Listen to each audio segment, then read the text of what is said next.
ჩვენი ქართული ოცნების ხელისუფლებაში მოსვლიდან 1 წლის განმავლობაში.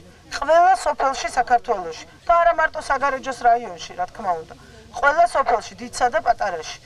აი ეს პრობლემები, რომელზეც ძირითადად ხალხი ლაპარაკობს, მოგვარდება. მე ვსაუბრობ წყალზე, მე ვსაუბრობ გზაზე, ვსაუბრობ იმაზე, რომ გაზი არა აქვთ ოჯახებს, იმაზე, რომ სასმელი წყალი არა აქვთ, არაფერი რომ აღარ ვთქვათ სარწყავ წყალზე, რომელიც ასეთი სერიოზული პრობლემაა. აი რომ ბრძანებ, რომ საავადმყოფოებში მუქთად უნდა ვიმკურნალოთ, არა, უფასოდ. საგარეჯოში აშენდა ახალი საავადმყოფო. ეს ყველამ კარგად იცის. რომ მივდივარ, მე რომ მივდივარ, აი ექიმთან. ჯერ უნდა ავიღო ქვითარი, 25 ლარი უნდა გადავიხადო. შემდეგ უნდა შევიდე. იქ უდგათ დაცვა.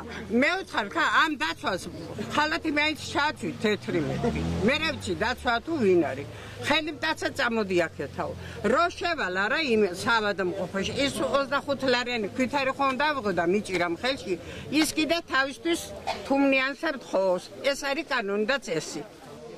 ბიძინა ივანიშვილი 2005 წელს საქართველოს ხელისუფლებას თავაზობდა, რომ თავისი ფულით, თავისი პირადი სახსრებით საქართველოს ყველა რაიონში ააშენებდა ისეთ საავადმყოფოს, როგორიც არის საჩხერეში.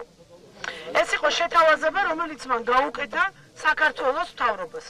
ეს არ უარყვია საქართველოს ხელისუფლებას. კახა ბენდუკიძემ ორი რამე თქვა ბიძინა ივანიშვილის განცხადებების შემდეგ, როდესაც მივიდნენ და კითხეს, რომ მართალია, რომ ასეთი რამე ამ კაცმა შემოგთავაზოთო. ერთი იყო საავადმყოფოების აშენება და მეორე იყო სოფლის პროგრამა. კახა ბენდუკიძემ თქვა, რომ კიო, მართალიაო, იყო ეს შემოთავაზება და ჩვენ უარი უთხართ, იმიტომ რომ ესეთ საავადმყოფოები კონკურენციას მოკლავს ბაზარზეო და სოფლის პროგრამა კიდე გლეხს გააზარმაცებსო. და ამიტომ ვუთხარით უარი. ამასობაში ის სისტემა, რომელზეც მე ვლაპარაკობ, ის რომ რეალურია, მარტივად დასტურდება იმით, რომ ის უკვე მოქმედებს საჩხერის რაიონში, აი საავადმყოფოა და ისეთი ჯანდაცვის სისტემაა, რომელსაც ჩვენ ვთავაზობთ მთელ საქართველოს. ეს არის სრულყოფილი საავადმყოფო, ისეთი როგორიც იყო თავის დროზე რესპუბლიკური საავადმყოფო თბილისში და ანუ დიდი საავადმყოფო ყველა თავისი კომპონენტით. ეს არ არის 20 საწოლიანი და 16 საწოლიანი საავადმყოფო. ის არის მთელი რაიონის მომსახურებაზე გათვლილი. შესასვლელში არავინ არაფერს არავის არ ახდევინებს. ადამიანები ყველანი დაზღვეული არიან ქართულ სადაზღვევო კომპანიაში. და შესაბამისად ეს დაზღვევა უნაზღაურებთ ჯანდაცვის ხარჯებს სრულად. სააკაშვილის დასჯის ერთ-ერთი კიდევ მეთოდი, თუ კი ვინმეს რაიმე ფეხი გადაუბრუნდა სოფელში, ან თუნდაც ფეხი არ გადაუბრუნდა და დაუშვათ მიტინგზე წავიდა, ყველამ კარგად ვიცით, იმის სახში ხან ლიმონკა აღმოჩნდა თუ გადაჭრილი სანადიროთობით თუ რაღაც, ციხეში აღმოჩნდა მეორე დღესვე და იძულებულები არიან ეს ადამიანები, რომ ყველაფერზე ხელი მოაწერონ, რათა ცოტა შეუმსუბუქდეთ სასჯელი. და ან იმედით, რომ საპროცესო გარიგებაზე წავიდნენ.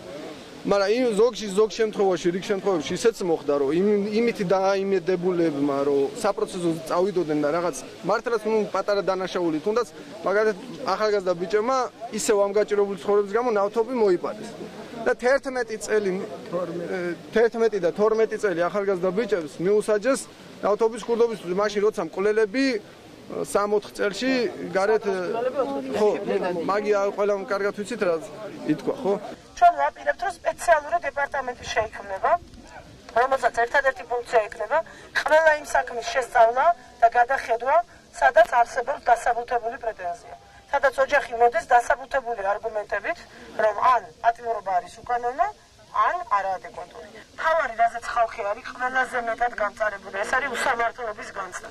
რომ დაჩაგრულები არიან, რომ სახელმწიფო ექცევათ როგორც მონებს, რომელსაც რასაც ეთქვი, უნდა გაგიკეთოს. წინააღმდეგ შემთხვევაში აუცილებლად დაიშჩები. აი ამ განცდის მოსპობისთვის არის აუცილებელი, რომ ეს სამართლიანობა აღვადგინოთ. რომ ადამიანებს გაუშვათ იმის განცდა, რომ სახელმწიფო იმიტომ კი არა რომ მოვიდეს დამსაჯულთა თავში ჩამოთქვას. იმისთვისაც რომ მოვიდეს დამეხმაროს და ჩემი პრობლემის თანაზე არის გახდეს.